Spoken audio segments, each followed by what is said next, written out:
Order! Order! You are an incorrigible delinquent at times. Behave yourself, man!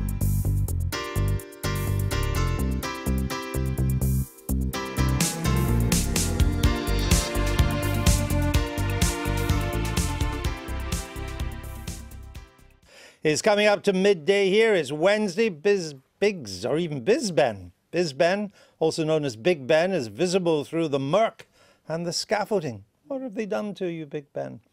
Means Prime Minister's question's on its way. It also means Laura Kunzberg is already in the studio. Hi. Hello. Now, a development, I understand. I bring you news through the murk about the government's plans of taking us out of the European Union. Sources have told me this morning that the government is delaying again the withdrawal bill.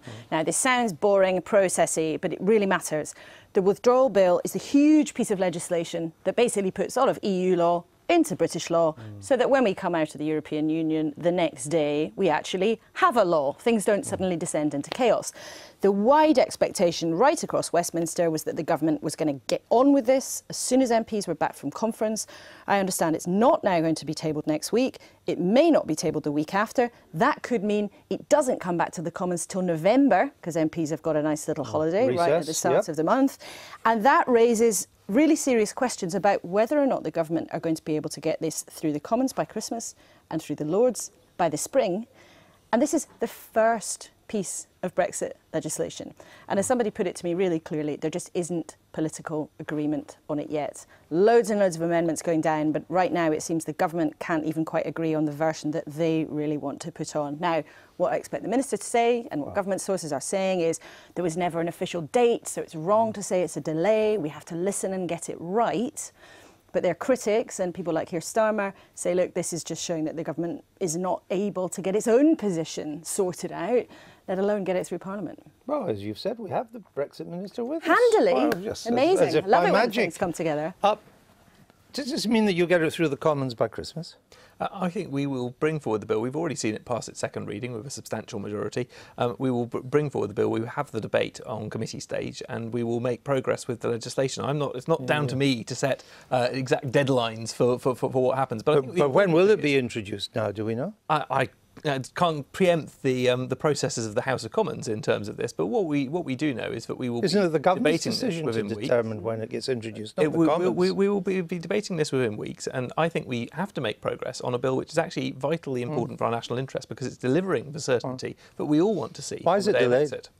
I don't think it is delayed, as Laura said. There hasn't been a date announced for the publication. But it was widely expected, Minister, to be here at the beginning of October. We've had the crucial vote on second reading, which means that the bill will proceed. That's just the start. What we now need to do is get into the committee stage and have those debates. But the extraordinary thing here is the Labour Party, who are saying that they want to avoid a cliff edge, are actually voting against this bill, the principle of the bill itself, which is all about providing continuity and certainty at the point of exit. That, to me, seems irresponsible. We've not voted against the principle of the bill at all. We voted against it because it was a terrible bill, including many of your own backbenchers have called it an unprecedented power grab. They've spoken about the disgraceful powers that they're trying to take away from Parliament, which I thought was the whole point of Brexit, restoring British parliamentary sovereignty, onto ministers. David Davis wrote a private member's bill himself 20 years ago, stopping these kind of things happening, and now he's the minister responsible for bringing this through. That's what we voted against, not the principles of the bill, which, as you know, we fully support. Why don't we, after that, go straight to the Chamber? Prime Minister's questions. The House of Representatives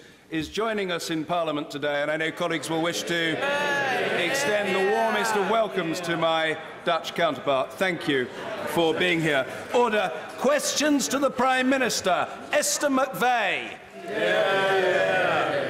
Question number 1, Mr. Speaker. Thank you. The Prime Minister. Thank you, Mr. Speaker. Mr. Speaker, I'm sure members across the whole House will wish to join me in marking Anti-Slavery Day. This is an abhorrent crime, and I'm determined to bring it to an end. Mr. Speaker, this morning I had meetings with ministerial colleagues and others. In addition to my duties in this House, I shall have further such meetings later today. Esther McVeigh. Can the Prime Minister reaffirm her government's commitment to the Northern Powerhouse? Could she set out the specific schemes?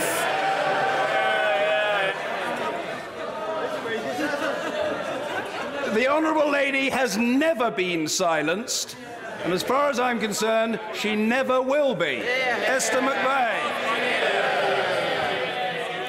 Thank you, Mr. Speaker. The importance of the North will be heard.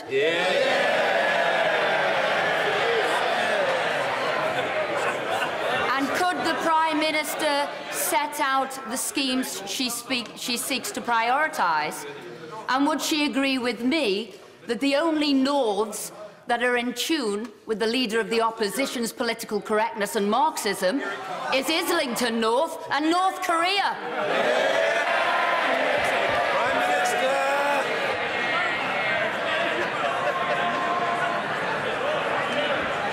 Well,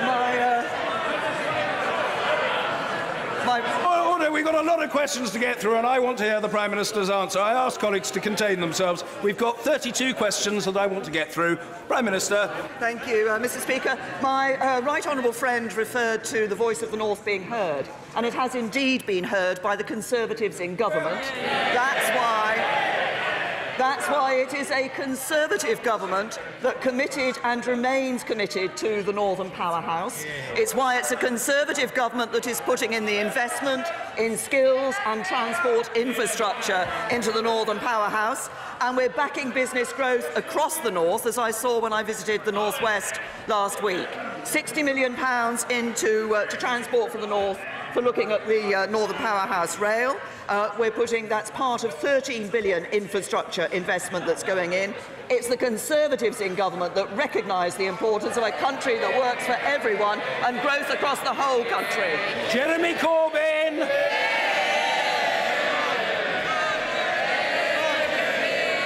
Thank you, Mr. Speaker. I joined the Prime Minister in recognising Anti-Slavery Day and recognising that the slave trade was one of the most grotesque times in the history of this planet, and we must all be resolved to drive out slavery in any form whatsoever. I hope the Prime Minister will join me in expressing sympathy, solidarity and support for the people of Somalia following the horrific terrorist atrocity in Mogadishu last weekend. Mr. Speaker, I welcome today's fall in unemployment.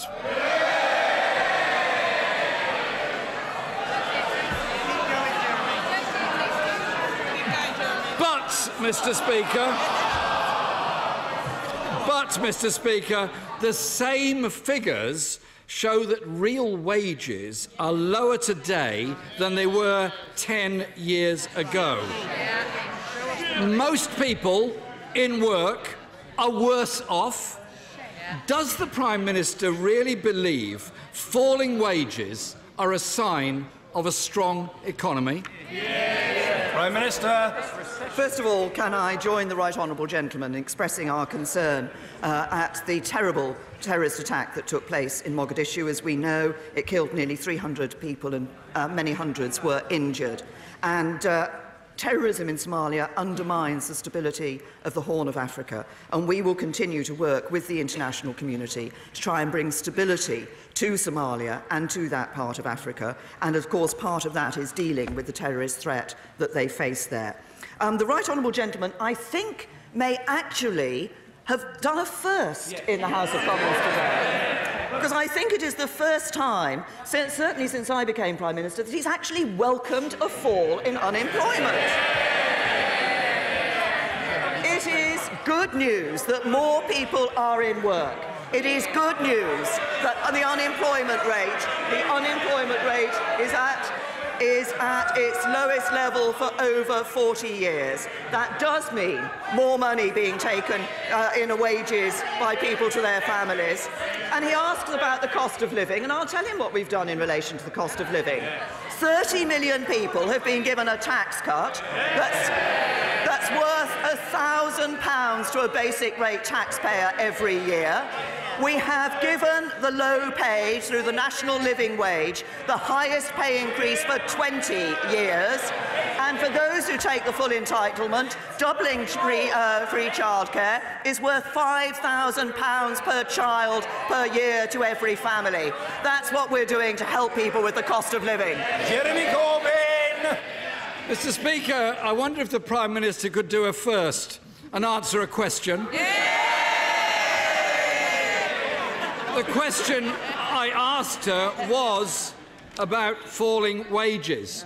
And this week, Mr. Speaker, Christine, a worker in a village shop, wrote to me saying this: "I am worse off. I cannot afford to keep my car, which I struggle to buy, on the road. I need my car to attend appointments, job hunt for a better position, and take my son to activities.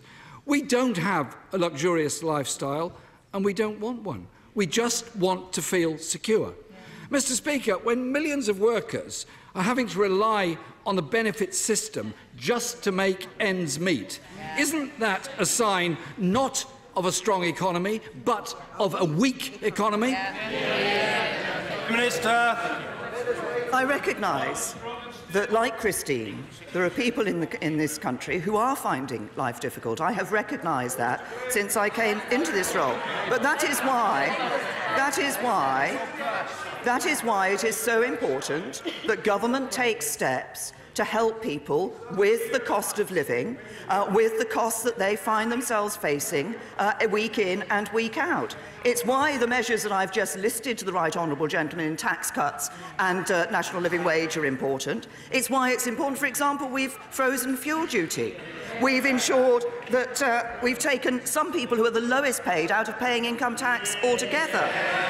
We are going to introduce an energy price cap. This is all about helping people with... Yes. It's all about helping people with the cost of living. But you can only do that if you have a strong economy, and you only get a strong economy with a Conservative government. Jeremy Corbyn! Mr. Speaker, people struggling to make ends meet, private sector rental evictions up, wages down, universal credit in a shambles. Is Christine wrong, or is she just an example of what it's like living in modern Britain? Mr. Speaker, last week I asked the Prime Minister to scrap the unfair charges on the Universal Credit Helpline. Yeah. Today she's finally bowed to that pressure. But the fundamental problems of universal credit remain. The 6-week wait, rising indebtedness, rent arrears and evictions. Will the Prime Minister now pause universal credit and fix the problems before pressing ahead with the rollout? Prime Minister. Yes, it is absolutely right.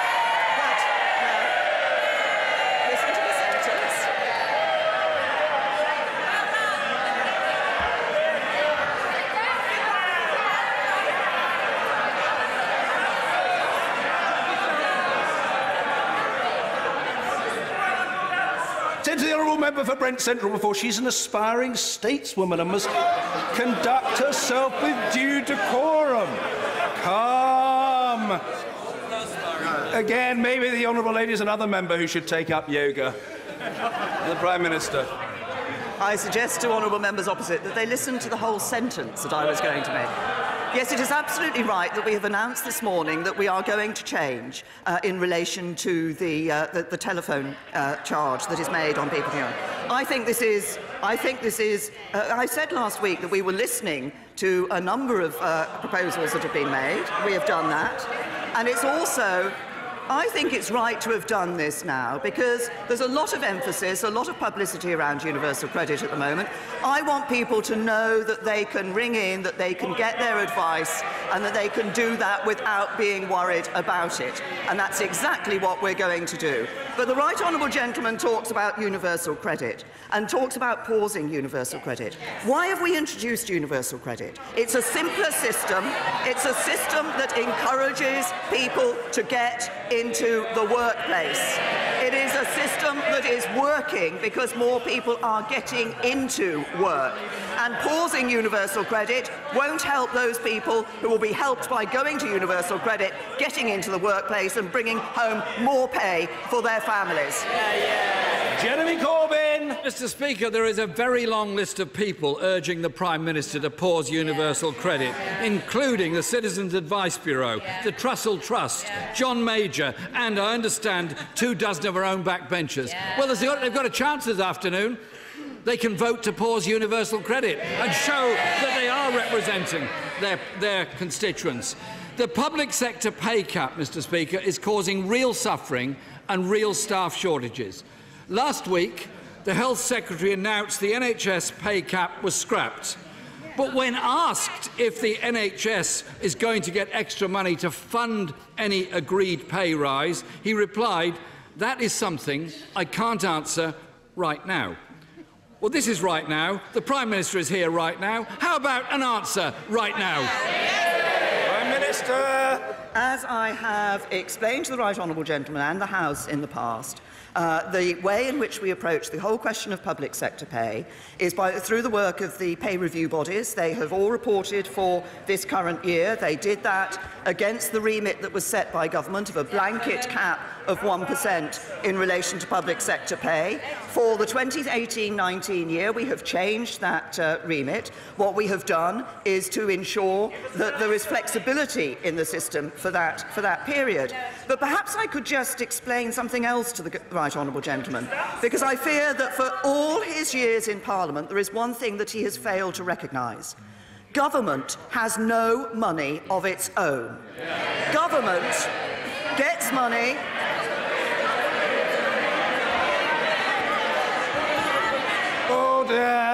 Mr McNeill, you're becoming overexcitable again, young man. Calm yourself. No need for excessive gesticulation. It serves no useful purpose whatsoever. Let's hear the Prime Minister's reply.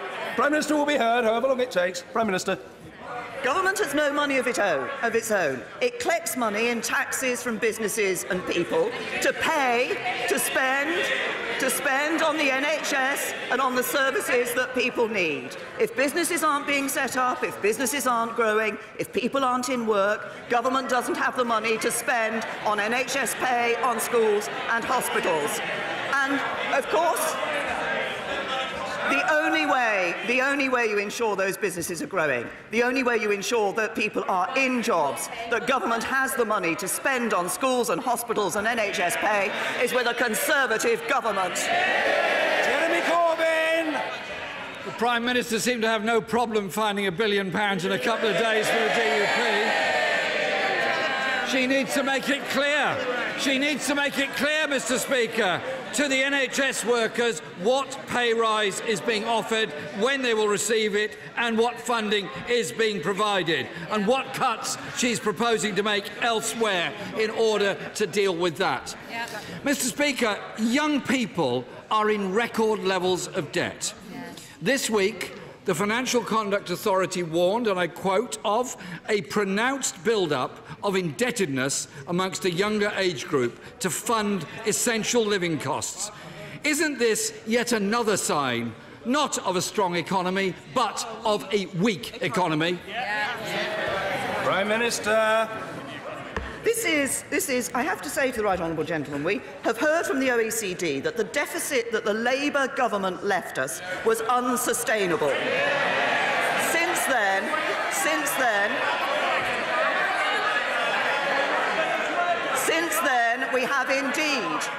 we have indeed found money for the people of Northern Ireland. We've also found, as I was explaining earlier, £20 billion to give a tax cut to 30 million people and £38 billion to freeze fuel duty. That's about helping ordinary working people day in and day out. And when it comes to students and young people and their fear about debt, there's one thing we know, and that is we shouldn't be racking up debts today like Labour proposed that those young people would have to pay off tomorrow. Jeremy Corbyn! Mr. Speaker, it's very interesting that she talks about what happened 10 years ago.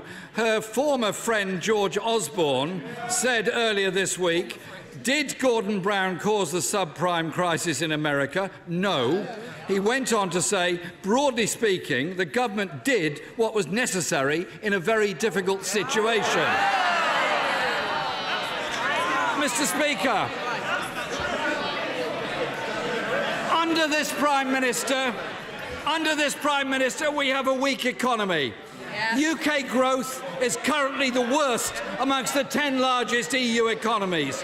We're the only major economy where wages are lower today than they were 10 years ago, even without the risks posed by this government's bungled Brexit negotiations.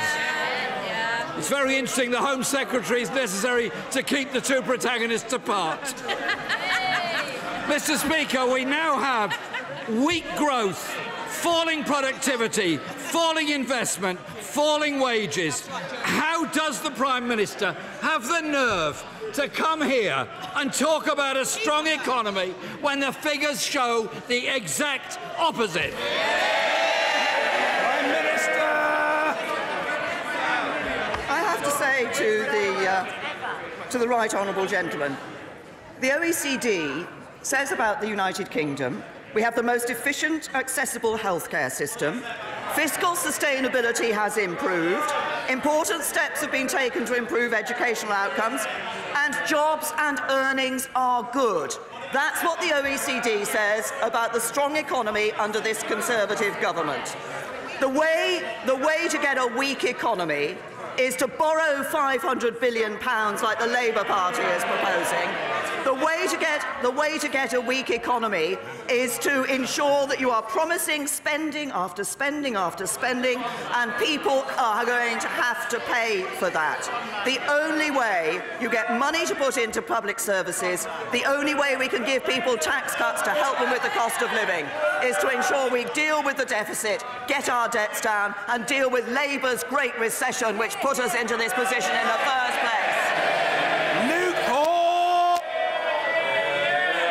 Thank you, Mr. Speaker. Following the rather flaccid response from the Leader of the Opposition, can I welcome the announcement? Welcome the announcement that this government is scrapping the universal credit helpline charges, a move which demonstrates that this government is supporting people who want to get up, work hard and get on in life. Can the Prime Minister now confirm that all welfare claim DWP helpline charges will be completely free to all claimants? Yeah.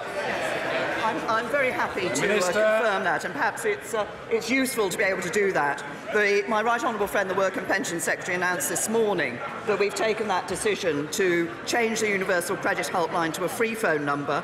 But I can also tell my honourable friend that by the end of the year, DWP will be extending free phone numbers to all of their phone lines. I think that will be welcomed and will be helpful to all those using them. And Blackford. Thank you, Mr. Speaker. Will the Prime Minister do today what our Brexit Secretary was unable to do in this chamber yesterday and rule out a no-deal scenario on leaving the EU? Yeah. Prime Minister! I can confirm that what we are doing is working for the best possible deal for the United Kingdom. But it would be irresponsible of government not to prepare for all possible scenarios. And that's exactly what we're doing. Graham Blackford. Thank you, Mr. Speaker. Can I point out that what our Home Secretary said yesterday, that a no deal is unthinkable? I agree with the Home Secretary. Exactly. Mr. Speaker, Brexit has contributed to a fall in the pound and a subsequent rise in inflation, squeezing household budgets. Folk are getting poorer in Britain today. It has been reported that government analysis shows that Scotland and the north-east of England would lose out from Brexit. The government responded to an FOI by saying that such analysis... Well, Mr. Speaker, there is hilarity. Order! A government whip from Staffordshire is forgetting his manners. He's gesticulating rather noisily. He should calm himself. Let's hear Mr. Blackford. Well, Mr. Speaker, the government benches are engaging in hilarity. The reality is that the people in this country are going to pay an economic price for a hard Brexit. Mr. Speaker, the analysis from the government, which has remained secret, points out that people in Scotland and the north-east of England will suffer from a hard Brexit. What is the government's analysis of the impact, and what will be the impact? Order! I say to the honourable gentleman, Helian and Yar, I know what I'm doing. I'm trying to help the honourable gentleman, but the honourable gentleman must help himself by asking a brief question. I think he has... Order! I think the honourable gentleman has completed his question. No? Well, a last sentence. Order! A last sentence, and it had better be very brief. A very last sentence, far too long. Come on, quickly. What is the government's analysis of the impact of Brexit on a no-deal scenario? Thank you. The Prime Minister. Can I say to the can I say to the right honourable gentleman, he once again stands up and talks about the Scottish economy. He once again makes reference to, and there are issues like jobs in Scotland. I'm sorry that in his rather lengthy question, he did not make any reference to the fact that since 2010, nearly 250,000 more people in Scotland are in work. That is a result of the actions of this government. Now we're going to hear backbenchers. Backbenchers in this place must be heard. Mr. Martin Vickers. Thank you, Mr. Speaker. As the Prime Minister pointed out in the answer to the first question, the Northern Powerhouse Initiative has done a great deal to help the economies in northern areas. But our coastal communities are desperately in need of further investment and support. In North East Lincolnshire, we've established a project board, private sector-led, which includes expertise. Members that include a former Chancellor and a former head of the Civil Service. Could the Prime Minister give her support to the initiative for a town deal for North East Lincolnshire, which might provide a model for other areas? Prime Minister. I'm grateful to my honourable friend for raising this, and I recognise and understand there are ambitious regeneration plans being developed by the Greater Grimsby Project Board, and I welcome that because that is based on a very strong private-public sector approach and partnership that is being put forward, and I know my honourable friend is himself playing an active role in that. I believe there have been some positive meetings with my right honourable friend, the Communities Secretary, and my honourable friend, the Northern Powerhouse Minister, and I would encourage the board to continue that engagement with officials about the details of their plans.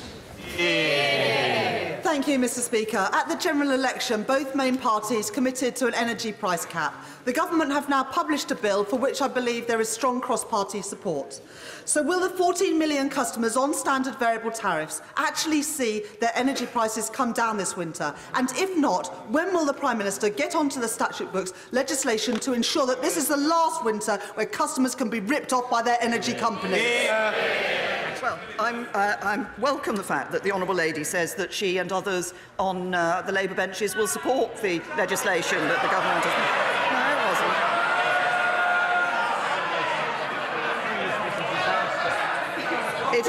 It is important that we take action to deal with the energy prices. The draft legislation will see those rip-off prices being capped for millions of households to all standard tariff customers, and while this will initially run to 2020, we will be able to extend it on an annual basis until 2023 on the advice of Ofgem. I think we've sent an important message to the industry. I would hope that they are actually going to make changes even before we get the legislation on the statute book. Fiona Bruce. Does the Prime Minister share the grave concerns which were expressed in this House yesterday, including by ministers, of the implications for the one country, two systems principle in Hong Kong at the recent refusal of the authorities there to disallow Ben Rogers, a UK national, entry? And will the Prime Minister confirm that the government will work with the Hong Kong and Chinese authorities to ensure that the democratic freedoms in the one country, two systems principle are honoured and preserved? Prime Minister. My honourable friend is absolutely right that we want to ensure that that principle of one country and two systems is preserved and it continues to operate. On the specific case and the specific issue that she has raised, my right honourable friend, the Foreign Secretary, informs me that the Foreign Office has raised this issue at various levels in relation to Hong Kong and China, and we will continue to do so. Margaret Greenwood. Thank you, Mr. Speaker, and I refer members to my register of interest. People in my constituency, many of whom work at Vauxhall's Ellesmere port plant, are devastated by the announcement of 400 job losses this week. PSA stated that clarity on the UK's future trading relationship with the EU was needed before the company would be in a position to consider future investment at Vauxhall. Cabinet ministers have plenty to say to each other about Brexit, but what has the government got to say to the 400 workers at Vauxhall Ellesmere Port who face losing their jobs in the run-up to Christmas? Prime Minister. Can I say to the honourable lady that, of course, we never want to see people in a position of losing their jobs, and support, if people do lose their jobs, support is there available to them through the DWP to help them get back into the labour market and to get back into work. We are in the process of a negotiation on Brexit. We will leave the European Union in March 2019, and we are negotiating for the best possible deal we can for the United Kingdom. We have also indicated that we want an implementation period after that deal has been negotiated to ensure that businesses don't face a cliff edge, that they can have certainty about the rules in which they're going to operate in the future. But if there is one thing that is certain, it is that we will leave the EU in March 2019. Sir Richard Bacon. Mr. Speaker, self-build and custom house building act is now on the statute book. It is a very good piece of legislation, Mr. Speaker. Could the Prime Minister confirm that the Community House Home Building Fund available last year for group housing projects is still available? Does she agree that providing service plots of land at scale is a good way to fix our broken housing market? My honourable friend has raised an important point, and I know that he has campaigned long and hard on this particular area of self-build, and of course has a great deal of expertise in it. And he's absolutely right. If we're going to fix our broken housing market, we do need to build more homes. And that's why we've made bold proposals in our housing white paper to make more land available, to build homes faster, to give local authorities the tools they need. I had a roundtable with house builders and others earlier this week looking at how we can ensure that we unlock the potential of our housing market. And I'm sure my right honourable friend, the Community Secretary, will be happy to discuss the very specific issues that he's raised with him. With George. Thank you. Prime Minister, you said that universal credit is working. I wonder what you would say to my constituent, Fred, who claimed universal credit for a short time over 2 years ago and has been working ever since, but suddenly got a letter in August demanding he repay £366. Despite spending hours on the phone line, Fred was not told why he was being charged, and over £100 a month was taken out of his wages, meaning he incurred bank charges. Will you take personal responsibility to that no more claimants suffer injustice and debt as Fred has? I will take no responsibility for these matters myself at all, and the honourable lady will be advised on the protocol, but the Prime Minister may wish to respond. Well, as I've indicated, and the changes that have been made in relation to the phone line, but I repeat to the honourable lady, the evidence shows that on universal credit, more people are getting into the workplace than on job seekers' allowance. Universal credit is about helping people to get into the workplace and about ensuring that as they earn more, then they keep more of what they're earning, and that's exactly what universal credit does. David Tredinnick. Is my right honourable friend aware of the wonderful work at Twycross Zoo in my constituency breeding endangered species? But is she also aware of the critical problem of the demise of African elephants who are being slaughtered at the rate of 20,000 a year? What is she going to do about banning ivory sales in London? Yes, my honourable friend raises an important point. First of all, may I commend those in his constituency who are doing this valuable work. We did earlier this month set out proposals for a ban on ivory sales that we believe will help to bring an end to the poaching of elephants, and that would put the UK front and centre of global efforts to end the global trade in ivory. I'm sure across this House people are concerned about this particular issue, and ivory shouldn't be seen as a commodity for financial gain or a status symbol.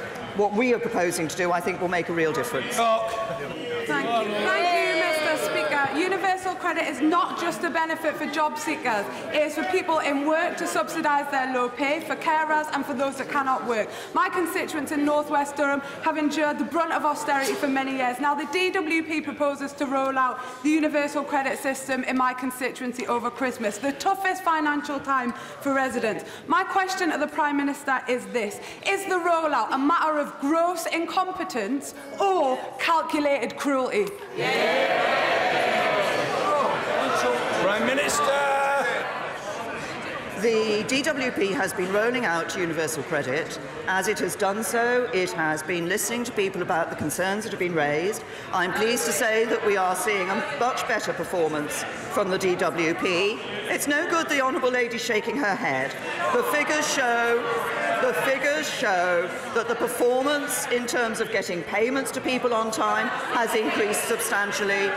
More people are getting advance payments, and we want to ensure that all those who need those advance payments are indeed able to get those payments. But the fundamental reason for moving to universal credit, of a simpler system, a more straightforward... Well, she may not want to listen to this, but there is a reason for universal credit. There is a reason for... Order. Colleagues know that I'm determined to get through the list to help backbenchers, but when questions are asked, the answers must be heard, and today is exceptionally noisy, and we're not setting a very good example to our Dutch friends. I'm sure they do it much better. Now, the questions will be heard, and the Prime Minister's answers will be heard. The Prime Minister. I just simply finally say to the Honourable Lady, the purpose for a universal credit is a more straightforward, simpler system that helps people to keep more as they earn more and encourages more people into work, and that is what it is doing. Victoria Prentice. Mr. Speaker, it's great to have the Prime Minister back in her usual fine voice. Will she join with me in encouraging members of the House who themselves have demonstrated what good voices they have, in encouraging them to hold events for Singing for Syrians in their own constituencies? The situation on the ground in Syria gets ever more desperate, and I'm sorry to say that the Hands Up Foundation, who do great work, have an ever-increasing list for prosthetic limbs. The Prime Minister. Can I first of all say to my honourable friend that I think we all recognise the desperate situation in Syria, and that's why we continue to be proud of the record that we have as a country for the humanitarian aid that we have given to Syria and to the refugees from Syria, and that's £2.46 billion that's been committed since 2012, which is our largest ever response to humanitarian crisis. But I'm very happy to join my honourable friend in encouraging members of this House to support the Singing for Syrian initiative and the various events throughout the country. This is another important initiative focused, as our humanitarian aid is, on helping those people who are in a desperate situation in Syria. Lillian Greenwood. Speaker, Notts Fire Service tell us sprinklers save lives. Nottingham City Council plan to retrofit sprinklers in all their high-rise blocks, but this government won't provide a penny to support them. After Grenfell, the Prime Minister promised we cannot and will not ask people to live in unsafe homes. How safe would she feel living on the 20th floor of Pineview or South Church Court in my constituency with one staircase and no sprinklers? Prime Minister. First of all, say to the Honourable Lady that much has been said in this House since the Grenfell Tower fire about the issue of sprinklers. There are a number of aspects that have to be looked at in relation to the safety of tower blocks, and it's not the case that sprinklers is the only issue that needs to be looked at or can be addressed, or the only solution to ensuring the safety of those tower blocks. And in relation to the expenditure by her local council, it is of course up to the council to make the decisions about what they wish to do. But we've been very clear that discussions have taken place with the DCLG and local authorities on this. Courts. Thank you, Mr. Speaker. The mental health of our servicemen, women and their families is rightly gaining the attention it deserves. Would the Prime Minister join with me in welcoming the initiative between the Royal Foundation and the Ministry of Defence, ensuring targeted support across the whole Armed Forces family? Well, I'm very, very happy to welcome the initiative that my honourable friend has referred to. Mental health is an issue that we know we need to address more carefully and with greater attention across the public in general. But the issue of mental health concerns for those who are in the armed forces and those who have left the armed forces is a very real challenge that we need to face, because they have put themselves on the line for us and we owe it to them. Dr. Alan Whitehead. Major Southampton Housing Association tells me that 65% of their tenants who are on universal credit are now in major rent arrears averaging £700, hampering the association's ability to get on with building new houses. What message has the Prime Minister got for my local housing association? Is it just tough, get on with it, or has she got something more positive to say? Prime Minister! To the honourable gentleman that we are indeed giving support to housing associations to build more homes. That's why in the a couple of weeks ago we announced the extra £2 billion that is going to housing associations to enable them to do exactly that. David Amis! Would my right honourable friend agree with me that with the death of Sir Teddy Taylor, the country has lost an outstanding parliamentarian, great constituency member of Parliament and true patriot? And would my right honourable friend further agree with me that if Sir Teddy was alive today, he would be delighted to learn that the outgoing Labour Mayor of Southend, plus 3 unaligned councillors, have all joined the Conservative Party?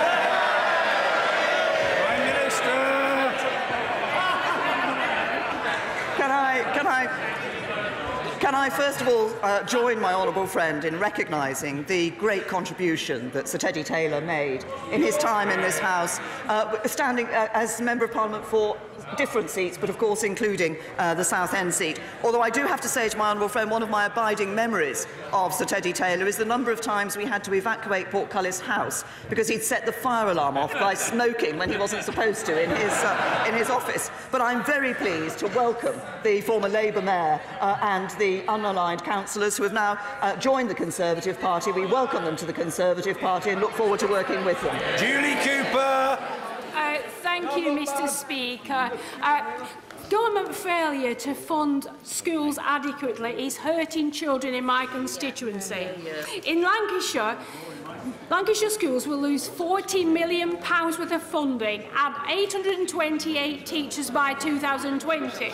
Can the Prime Minister explain to me how this is going to help raise standards and aspirations? Prime Minister! I'll tell the honourable lady what is helping with standards and aspirations. First of all, the fact that this government is putting record funding into our schools. And secondly, the reforms that we have brought about in our education system that mean already that over 150,000 children are at good or outstanding schools in the honourable member's area, an increase of nearly 40,000 since 2010. More children in good or outstanding schools, that's what this government is providing. Mr. Speaker, earlier on this year, I opened a state-of-the-art manufacturing training facility at Braintree's Further Education College. On Friday, I opened a new training centre for CSS, a family-run business. Now that unemployment is at record low and employment is at record high, will the government commit to supporting both public and private sector trainers to increase productivity in the British economy? Well, my honourable friend is absolutely right. Increasing productivity is a key aim of our government. It's very important for us, for our economy, for the future. Investing in skills is a key part of that. I'm pleased to hear that my honourable friend has been so active in opening new facilities in his constituency. But the changes we're making in supporting FE colleges and the new T-level skills, T-levels, and the emphasis we're putting £500 million into technical education will all help to increase the skills levels of young people in this country. Jen Ryan. Thank you, Mr. Speaker. The Trust for London's latest poverty profile shows that levels of homelessness in Enfield have risen by 82% in the last 2 years alone, and the eviction rate is the highest in the capital. Can the Prime Minister tell me what hope she is going to give to my constituents? They are in work in the private rented sector. What hope can she give them that they can achieve their reasonable aspiration for themselves and their children to live in a safe, secure, affordable home? Prime Minister! I'll tell the honourable lady what hope we are giving to people. It's precisely why I sat with house builders, housing associations and others in number 10 Downing Street earlier this week to encourage a faster rate of building houses and homes in this country so that more people can reach their aspiration of having a safe and secure home. It's why we're putting £500 million over a period of years into dealing with the issue of homelessness. But it's all very well her standing up here in this House and asking the government what we're doing. We're putting more money into house building. She should be asking the Labour Mayor of London what he's doing. Lucy Fraser!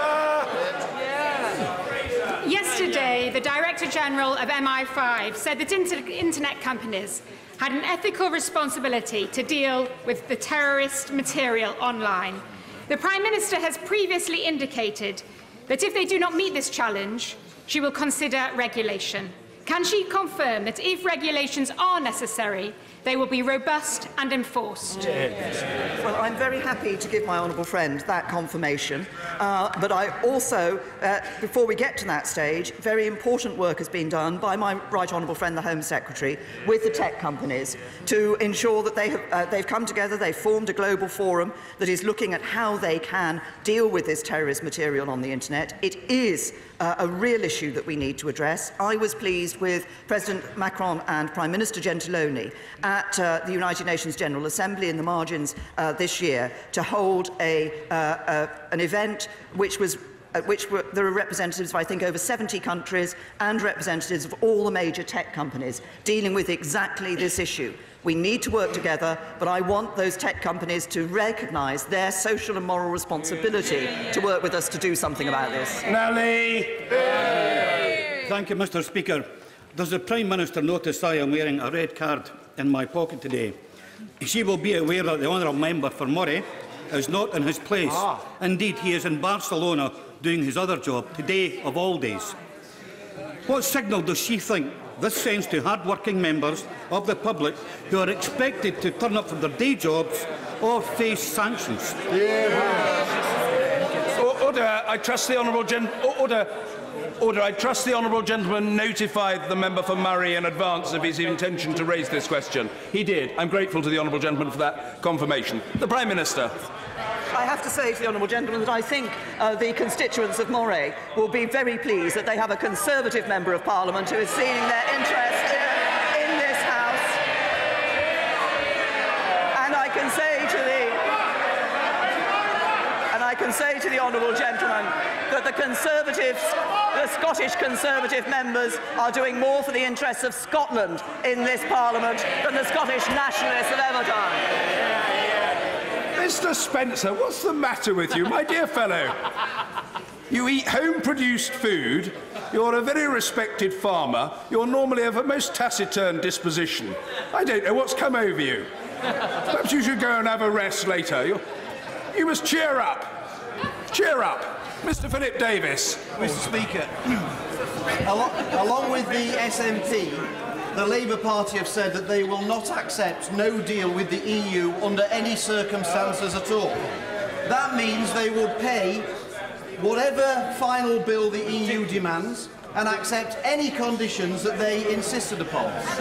Does the Prime Minister agree with me that nobody with even an ounce of common sense would enter into a negotiation by announcing that in advance? And does she agree with me that the stance proposed by the Labour Party and the SNP is not a negotiation, it's a capitulation?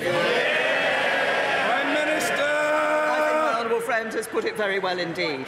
You don't enter the negotiations by taking the stance that the Labour Party and the SNP have taken, because, as my honourable friend says, that their rejection of a no deal means that they would accept a deal at any price to the British taxpayer, whatever the damage that would do to our economy, and we will not do that. David Crosby. Skilled job losses at British Aerospace in Lancashire, and more at Vauxhall in Ellesmere Port, redundancies at Alstom in Preston and Monarch in Manchester. So what's happened to the Northern Powerhouse? Has its battery gone flat? And will the Prime Minister recharge it like she quite rightly did in Northern Ireland? Prime Minister. Gentlemen, as I indicated to my right honourable friend, the member for Tatton, the government is committed to the Northern Powerhouse and is indeed putting money into the Northern Powerhouse to encourage the economic growth there, particularly through the money we're putting into infrastructure. There are a number of cases, as he has raised. Of course, the issue of Vauxhall was raised by one of his honourable friends earlier, and we're continuing to work with Vauxhall throughout the process to do all that we can to protect United Kingdom jobs, as we have done with BAE and as we are doing with others. But what matters is that we ensure we have the economy that can see more jobs being created, and 3 million more people are in work today than were in 2010. Andrew Selous. respectful and committed family relationships reduce poverty, improve well-being and help the government to live within its means, and are a key part of a country that works for everyone. So will the Prime Minister implement the proposals in the recently published Family Manifesto? Well done. I thank my honourable friend for his question on this issue, and he is absolutely right. And we are, of course, looking at what more we can do to ensure that we do see those stable families, which has the benefits that he has said. And this is an issue on which my honourable friend has campaigned since he came into this House, and I welcome the valuable contribution that he's made on this issue. Last but never forgotten, Mr. Dennis Skinner. Is the Prime Minister aware that INEOS, the fracking company, have been accused in the Bolsover area on the Oxcroft estate of creating a massive deterioration in the water supply run by Severn Trent? Will she, as Prime Minister, investigate this matter and call upon INEOS to halt the process whilst the investigation takes place?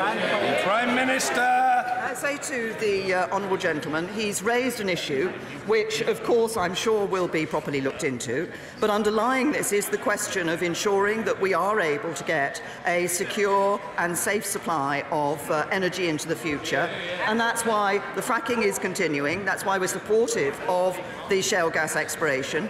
There are opportunities there for the United Kingdom, but I'm sure he's raised a particular issue which I'm sure will be looked into appropriately. Thank you.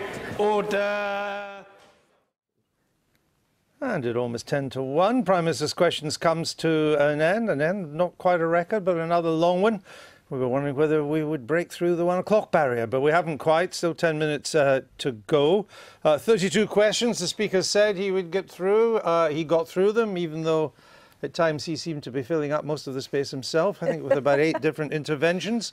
Anyway, Mr. Corbyn welcomed the fall in unemployment, which was announced this morning, which took away one of the Prime Minister's lines that he never mentions the fall in unemployment, but went on to talk about how real wages had been stagnant and in real terms were less than they were 10 years ago, which got into the issue of living standards. The Prime Minister mentioned a number of ways in which the government had tried to respond to that by taking people out of tax and other changes, freezing fuel duty and so on. Mr. Corbyn then moved back on to universal credit. I say back onto it because that was what he went last week, and urged the Prime Minister to pause universal credit until they made a number of changes. But the Prime Minister didn't really move on that. We're not quite sure. We think there will be some changes, but we're not quite sure it will involve a pause. And then Mr. Corbyn finished up about the record levels of debt among young people. Mrs May responded that they would have even more debt if there was a Labour government. So it wasn't completely illuminating, I must say, the exchanges, but it was interesting that Labour backbenchers had clearly been briefed on the line of wage stagnation, of problems with universal credit, linking the two, the growth of debt, because the questions were kind of coordinated, and that theme came up again and again, which had several times had the Prime Minister on the back foot. So there's quite a lot of planning had gone into this PMQs. Laura, your thoughts? I think that's absolutely right. I think we saw a strong showing from sort of the Labour Party generally, and Jeremy Corbyn had some really good moments in that Prime Minister's questions, although probably in the second half, by putting so many different issues into his questions, he sort of lost some of the pace.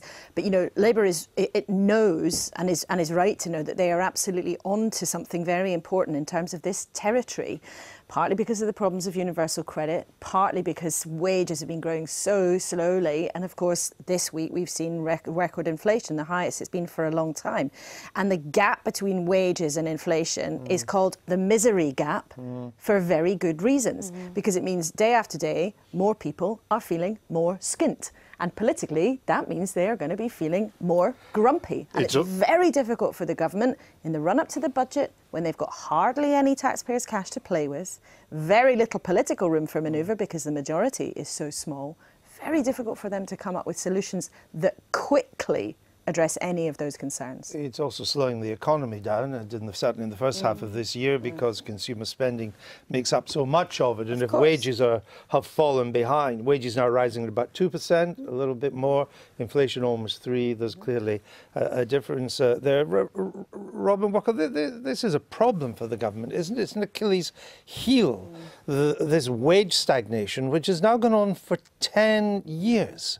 Of course it's a challenge, but what we need to make sure is that the people who are actually low earners are getting a significant increase in their take-home pay, and we're doing that through the tax changes that the Prime Minister mentioned, but also crucially through the National Living Wage. And I think it is important that we should recognise the Resolution Foundation's work, which shows the biggest increase in pay for the low paid in 20 years. That's something that I think we need to make much more of, and we need to keep on the delivery on that front. But the Prime Minister often refers to the just about managing, to people who are more, I take your point about the lower paid, but the just about managing are on sort of average wages.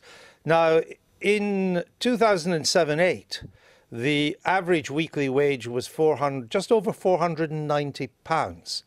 Today, doing it in real terms, allowing for inflation only on the consumer price index, not using the retail price index, which is higher, but only on the CPI, real wages are now just under 480. They're down £15 a week in real terms for the just about managing. That's a problem. And that is absolutely where we need to drive productivity in our economy, which can increase pay. We heard Conservative MPs in that session asking about investment in skills, investment in infrastructure. These are the things which will actually drive a higher paid economy, and these are things that we need to deliver. But what makes you think that people who are now down to under 480 a week on average earnings in real terms are not working hard?